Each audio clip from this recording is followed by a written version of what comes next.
There's a scene in the movie Field of Dreams, and if you haven't seen Field of Dreams, I would highly recommend that you go and see it. It's a great movie, where Ray and Annie, the two main characters in the movie, they go to a PTA meeting. And at the PTA meeting, the discussion is whether or not to ban the book of a character named Terrence Mann. He wrote this book in the 60s about revolution and peace, love, and joy and all that other stuff.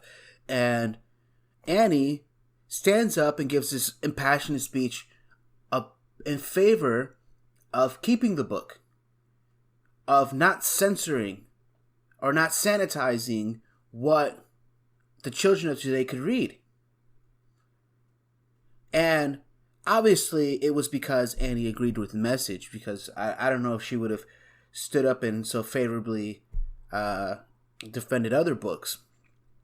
The tricky part about the First Amendment is that in order to protect your freedom of expression, or in order to protect your ability to consume different ideas, you have to take into account that there are going to be some ideas that you don't agree with that will exist out in the world.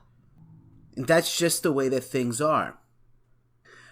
Anything that affects my ability or the ability of others to make a choice is something that I can't co-sign on. I can't get with. So when I say that, I mean, like, if you were to ban or censor something, you are taking away my ability to watch it in its purest and whole form, the way that the artist intended. If you leave it the way that it is, well, the person who's offended by it still has the option of not seeing it.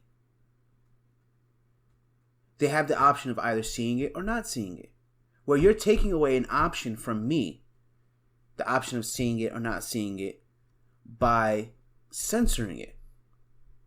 So you're taking away from me. I hope that made some sort of sense. But that's the only way that I can explain it. And it's very, very tricky when it comes to free speech. But you have to accept that certain things that you're going to see are not going to be cool. And that's the world. And that's the way it should be. There are going to be certain points of your life where things just aren't going to be what you want it to be. And it's up to you to suck it up, keep moving, and shaping the world into what you want it to be. Accept responsibility in yourself that you can change it. Take on that task. Be the hero, as it were, by taking care of yourself. But I digress, because what I want to talk about here right now is Disney Plus. We're talking about something super serious like the First Amendment, and I segue to Disney Plus. Well, Disney Plus has, of course, been censoring a lot of their programming. And in this article right here, they're talking about how Disney took away the Michael Jackson episode. And I don't know if you guys ever saw that episode, because it came out a super, super long time ago. And the ironic thing about this episode, little fun fact, is Michael Jackson did the voice for the character, but he did not do the singing voice. He did not want to sing. So there was another actor who sang the Michael Jackson part, while Michael Jackson actually did the vocals for the character when the character is speaking normally. But Michael Jackson, obviously, with all the things that happened with leaving Neverland, that whole documentary, which apparently was the shocking nail in the coffin event that proved to everybody that Michael Jackson did it. Because of that, they removed that episode. They took away your ability to watch that episode because of what Jackson did in his personal life. They took that away. So it goes to what I was just saying. They take away my ability to watch something or to enjoy a certain piece of content. That choice is now gone. So, by taking away this episode, what they're pretty much doing is they're telling you what you can and cannot consume. They're making the choices for you. So it goes back to what I was saying. They're taking away your choice to consume things.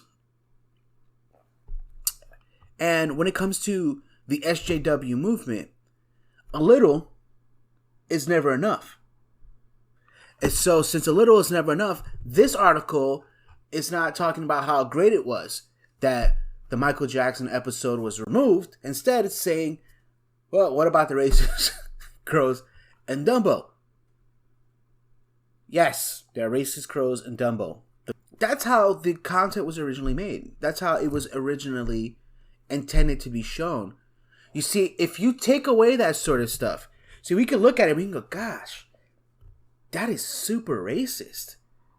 But you know what that really does? It tells us about who these people were that created this in the first place. It tells me who Walt Disney was. When you have things like Song of the South, when you have Jim Crow, when you have the interactions, or the fact that every single Disney movie, the parents die. There's always a major parental death. And it goes and it shows you what these people are. And it's almost like a snapshot of history. And when you censor it and when you sanitize that, you distort what history really is. The Michael Jackson episode, to me, actually was a pretty decent episode. If you never got a chance to watch it, the basic premise of it is that Bart was a horrible brother, and Homer goes to jail for meets this mentally. He's not really insane. His reasoning behind it at the end wasn't really an insane reason, but he meets this big, heavy white guy who claims to be Michael Jackson and so forth, and it's a good episode. I wish you could see it. It's a really good episode. And you know what? No children were molested in that episode, so who would have thunk it? But let me know what you think about censorship. I really want to know. You kind of heard already where I stand on this whole thing, how I feel about censorship. It's definitely something that we need to have a greater open dialogue about. No, we shouldn't. Stop censoring things. There's no dialogue. Don't take away from others. Don't sanitize history. Just don't do it. No more discussions. Alright, guys. If you want to have a discussion, have it down in the comment section below. If you like this content, please like, share, and subscribe. I will talk to you later.